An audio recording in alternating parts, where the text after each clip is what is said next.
نبی کریم صلی اللہ علیہ وسلم نے ارشاد فرمایا، بہترین علاج جسے تم کرتے ہو حجامہ لگانا ہے۔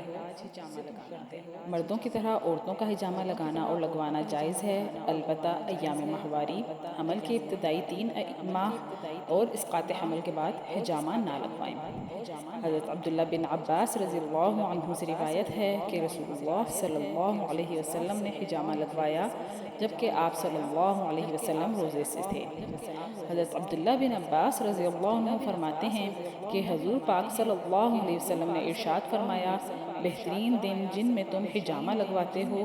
وہ قمری مہینے کی 17، 19 اور 21 تاریخیں ہیں۔ حجامہ کمر کے نچلے حصے اور گردن کے درد کو دور کرتا ہے، پٹھوں کے کھچاؤ، درد اور ذہنی دباؤ کو دور کرنے میں معاون ہے، بھیڑ کے کانٹے کے درد کو دور کرتا ہے، کیل اور مہاسوں کو کم کرنے میں معاون ہے،